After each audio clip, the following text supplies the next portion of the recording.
Hi. Today we're going to take a look at the Shark Rotator TruePet. This is model NV752. It's a bagless upright with HEPA filtration. It's got a 30-foot power cord, which is a respectable length for an upright. It has a motor-driven brush bar, which you'd expect in a vacuum of this size. It also weighs in the neighborhood of about 15.5 pounds. It's not too heavy. It's not a particularly light machine either.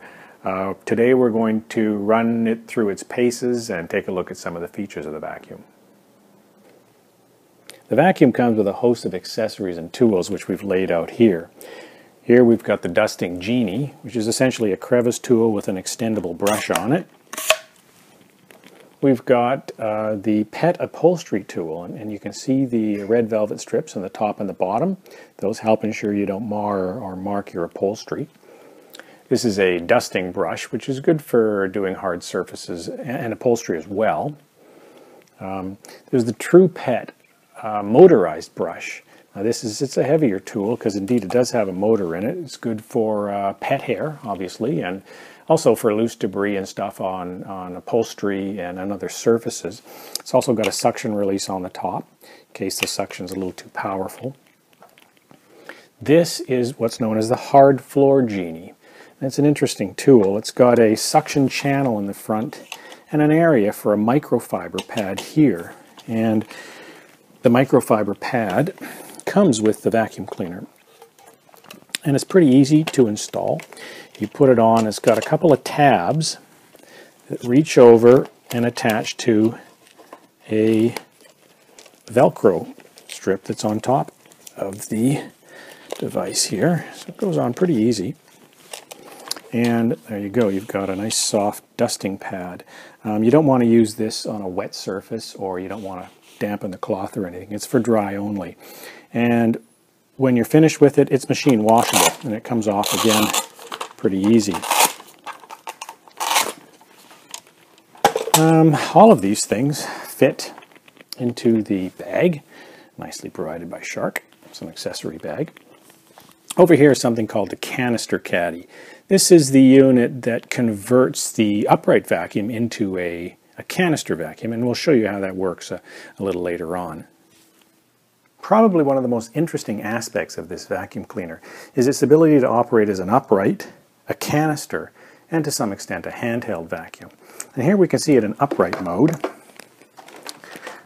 We can step it down, and you can see how it works. The nozzle is quite maneuverable. However, we notice that it does feel a little top heavy, and you can see why. And we do wonder if that wouldn't cause a bit of wrist strain over time. However, we read a lot of consumer reviews, and we have yet to see anybody really complaining about that. So perhaps it's something you get used to over time. Now, putting the vacuum into canister mode is quite easy. There's a lift away button here. We depress this button, and the assembly of the dust canister and motor simply comes out, and it fits onto our canister caddy. Clicks in, and that's it. And you've essentially got a canister vacuum. And you can go ahead, operate it like so. Tags along behind you like a canister vacuum. Is it as good as a vacuum that's designed to be a canister? Perhaps not quite as mobile. A little bit top heavy maybe, but it seems to work fine. Now in handheld mode, it essentially involves just pulling the lift away button, pushing it again, and you can lift the assembly away. You don't need this.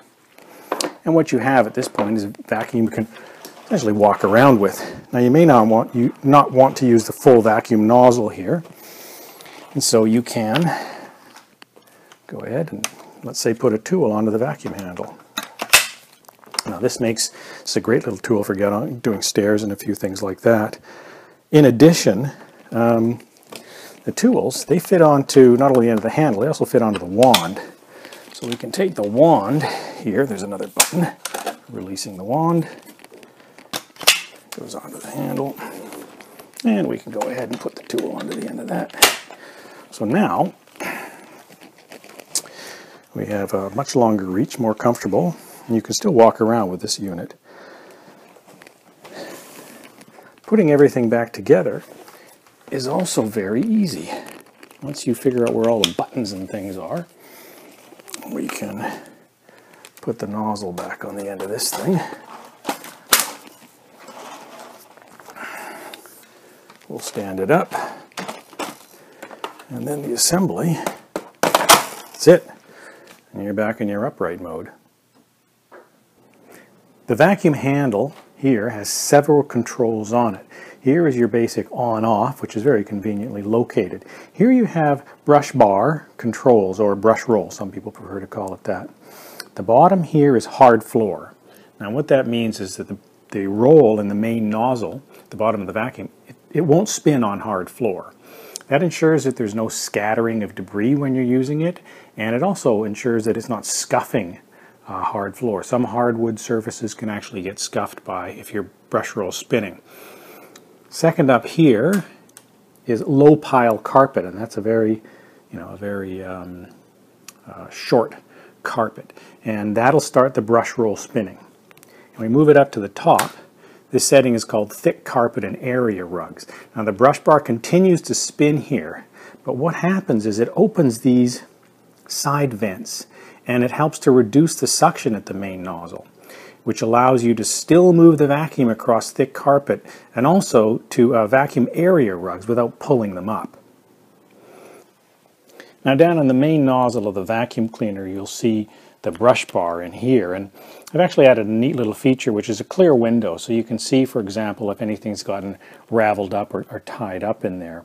There's also a brush roll indicator light here which turns green to tell you when the brush roll's spinning.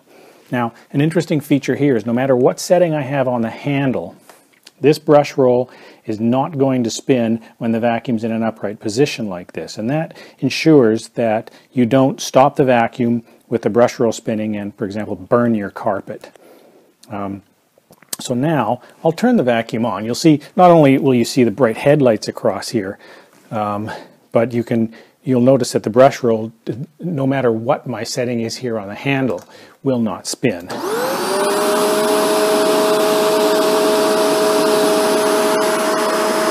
Now I've got the setting on low pile carpet. As I tilt the vacuum back, you'll notice that the brush bar kicks in and the light here will go on.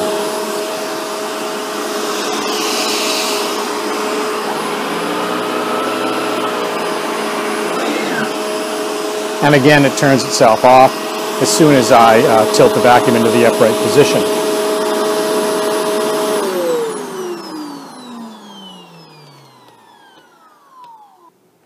Now we're going to run the vacuum through a few tests. And what we have here are colorful Fruit Loops. They've been ground up, some of them, so there's like a fine powder as well as some fairly large pieces. In addition, we're going to run the machine beside a Dyson DC65. You know, sometimes just that comparison is really a helpful thing to look at. And the NV752 is often compared to the Dyson. So we're just going to do one pass, and we'll just see how these things perform. So first off, let's take a look at the Dyson.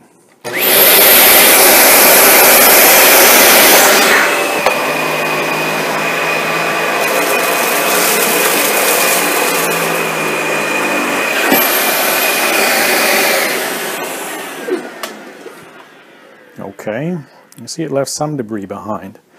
Now let's turn on the Shark. It's quite a bit quieter, it seems, off the bat, and the Shark is also on low pile carpet setting.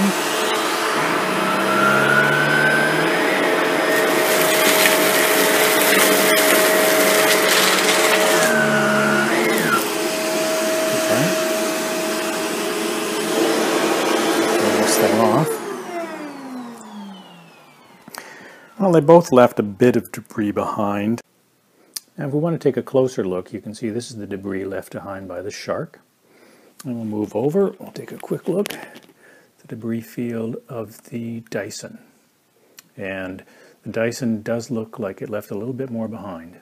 Now we'll run this on carpet and pick up as much as we can. What we've got are we've got the Fruit Loops again, some of which have been ground up. We've got some pumpkin seeds. We've got some darker lentils. Let's just see how it works.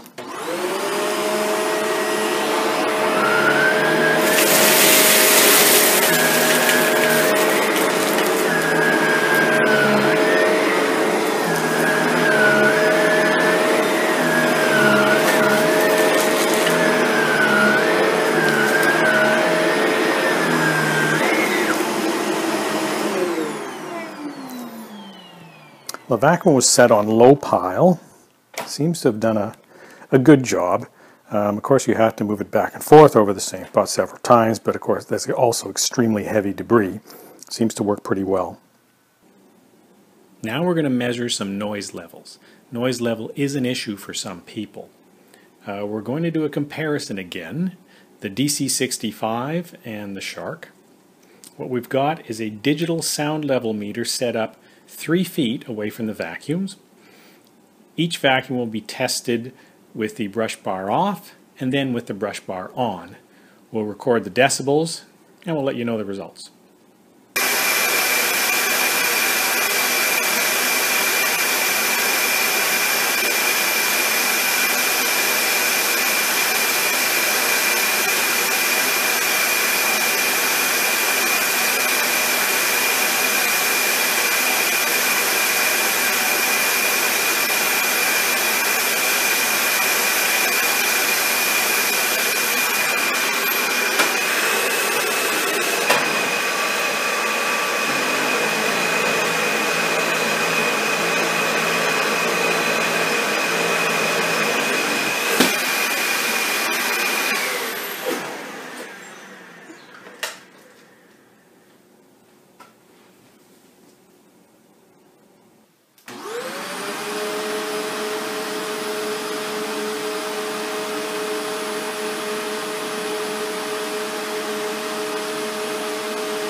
Okay, the DC65 with the brush bar off is 75.3 decibels. The Shark, by comparison, is only 73.9 decibels. With the brush bar on, the DC65 was 80.6 decibels. The Shark, with the brush bar on, was 78.6 decibels. Now we're going to do a few quick suction power tests. We've brought out the Shark, the Dyson again, DC65. We've also brought out an LG LUV250C. The idea behind that is that the Shark and the Dyson are fairly powerful vacuums. The LG LUV250C is something of an average bagless upright, so we thought we'd test that as well, just to give you a comparison. So first, let's start with the Dyson. We have a vacuum gauge here, and we've had to tape it onto the end of the Dyson hose because the hose is a little bit irregular, but let's get on with it, see what kind of power we get out of this.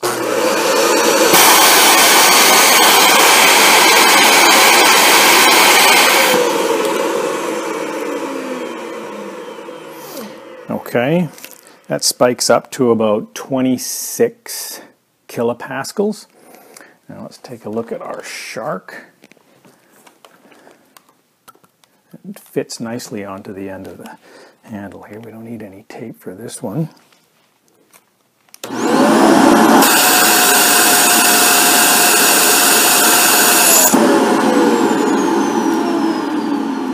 Okay, we're up at around 24 for the Shark. And now we'll take a look at the LG just for comparison. Over here.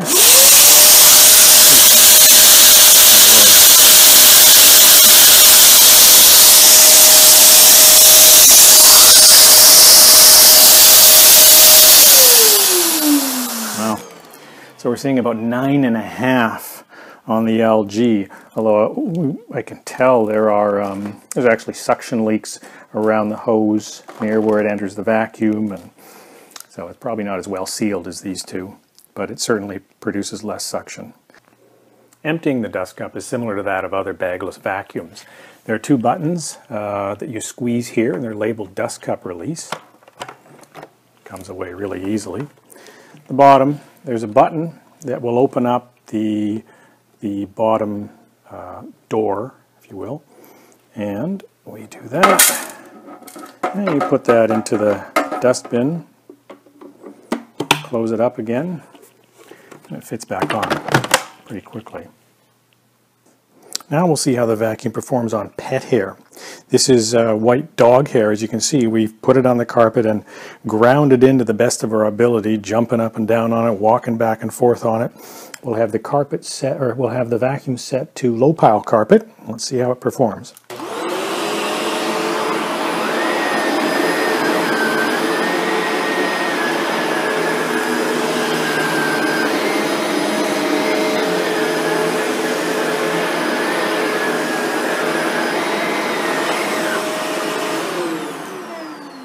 Well, it made very short work of that.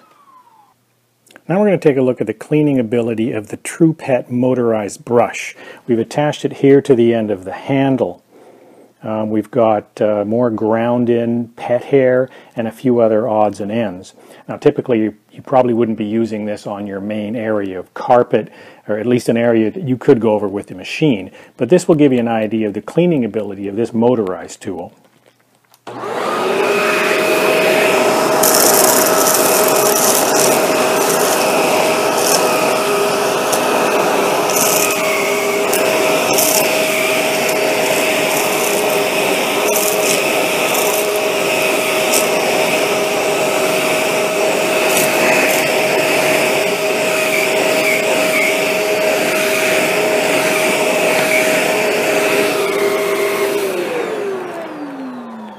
Now it does a pretty good job. It takes a lot more back and forth than it does with the vacuum cleaner itself. With a tool driven by suction, typically you won't get the same kind of deep cleaning, but like we said, this one has a motor in it. Now one thing we noticed after that exercise is actually the amount of hair that gets caught up in the brush roll here, and also in this unit as well. So after cleaning your dog hair or your cat hair or whatever, you would have to go in and do a cleanup because it really gets tangled in there. Now another thing to look at is how close to the baseboards does the vacuum get when you're vacuuming.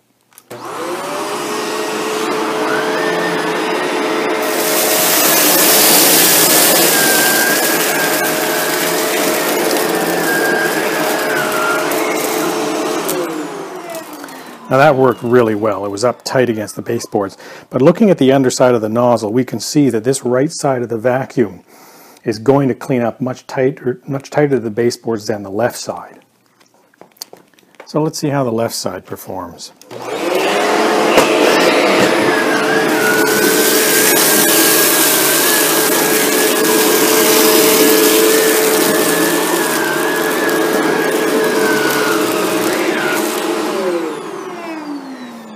Well, we've got to go over it a couple more times, but still it performs admirably. The vacuum has 3 filters. There's 2 pre-motor filters and 1 post-motor filter. Very easy to access. Take the dust cup off. Here's the foam filter. This can be rinsed in water when it's dirty, and when it's completely dry, put back in. Felt filter, same thing. Rinse it. When it's dry, put it back in the machine. Those are the 2 pre-motor filters. Again, really easy to access. The post-motor filter is a HEPA filter, and it's down here. There's a little switch in the bottom. You press, cover comes off, and here's the pleated HEPA filter. This can also be rinsed and probably needs to be, cleaned about once a year. And when it's rinsed and dried, you can just pop it back in the machine. Get the cover back on, and that's it. It really comes together very easily. The other thing I should mention is this vacuum has a sealed system. Now that means that the air entering the vacuum is forced to go through the entire filtration system before it's exhausted from the machine. And that ensures that your allergens and things are caught by your filtration system and that the air exiting the vacuum is quite clean. A lot of other vacuums without a sealed system, what happens is the air enters into the vacuum, comes up out of the carpet or whatever you're cleaning. It enters into the vacuum, but a lot of it leaks out. It leaks out through poor seals in the vacuum body or poor connections, for example, around the hose or something. And that way you're not getting a really clean air coming out of the vacuum. In summary, there's a number of things we like about the Shark NV752 and a few things we didn't like. So what did we like? The machine's very ergonomic. Switches and buttons are easy to use and they're all in intuitive places. Things come apart very easily and they go back together very easily. It comes with a lot of attachments, which is really handy. The lift-away feature itself is great. It's easy to use and it's effective. There's good pickup on both carpet and bare floors, and it does pull up pet hair well. The machine also has strong suction, which we saw on the vacuum gauge. It's quieter than the Dyson DC65. Having said that, though, I wouldn't really say that this is a particularly quiet vacuum. The dust canister is easy to empty, and it comes with a sealed system. The hose and the handle provide about 8 feet of cleaning reach. You've got a 30-foot power cord, which is nice and long. And finally, there's easy maintenance with this machine, and there's little to replace. The filters are all washable. The lights, which there's a light in the handle here, lights in the nozzles, all the bulbs last the lifetime of a vacuum. The machine has a belt, but that also lasts the lifetime of the vacuum, and it's a bagless machine, so there's no bags to buy. So what didn't we like? The machine feels a bit heavy on the wrist when in upright mode and you're trying to turn it. Now that's because of this bolt here a little bit, and you can feel that when you're trying to change direction of the vacuum. The canister feature as well, we found that a bit clumsy. It's probably not something we'd use very often. And we also saw with dealing with the pet hair, well, it pulls everything up. With long pet hair, you've got to really clean out the brush bar afterwards. You probably wouldn't have to do that if you're dealing with a shorter pet hair. Now, we didn't test the hard floor Genie, but a number of owners have reported that it has adequate performance, but nothing special. So, now, this machine will cost you between $300 and $350, depending on which retailer you go to. In our mind, for what you get, it's a reasonable price. It also carries a 7-year warranty, which is really quite long for an upright. It kind of puts it in the territory of a German-made Miele, for example. Now, we were really impressed overall with the Shark NV752. It's on our website, we have rated this machine 94 out of 100, and it's made our list of the best uprights. So thanks a lot for watching, and we'll hope to see you again soon. Hi. Today we're going to take a look at the Shark Rotator TruePet. This is model NV752. It's a bagless upright with HEPA filtration. It's got a 30-foot power cord, which is a respectable length for an upright. It has a motor-driven brush bar, which you'd expect in a vacuum of this size. It also weighs in the neighborhood of about 15.5 pounds. It's not too heavy. It's not a particularly light machine either. Today we're going to run it through its paces and take a look at some of the features of the vacuum. The vacuum comes with a host of accessories and tools which we've laid out here. Here we've got the dusting Genie, which is essentially a crevice tool with an extendable brush on it. We've got the pet upholstery tool, and you can see the red velvet strips on the top and the bottom. Those help ensure you don't mar or mark your upholstery. This is a dusting brush, which is good for doing hard surfaces and upholstery as well. There's the TruePet motorized brush. Now it's a heavier tool because indeed it does have a motor in it. It's good for pet hair, obviously, and also for loose debris and stuff on upholstery and on other surfaces. It's also got a suction release on the top in case the suction's a little too powerful. This is what's known as the hard floor Genie. It's an interesting tool. It's got a suction channel in the front and an area for a microfiber pad here. And the microfiber pad comes with the vacuum cleaner. And it's pretty easy to install. You put it on, it's got a couple of tabs that reach over and attach to a Velcro strip that's on top of the device here. So it goes on pretty easy. And there you go, you've got a nice soft dusting pad. You don't want to use this on a wet surface, or you don't want to dampen the cloth or anything. It's for dry only. And when you're finished with it, it's machine washable, and it comes off again pretty easy. All of these things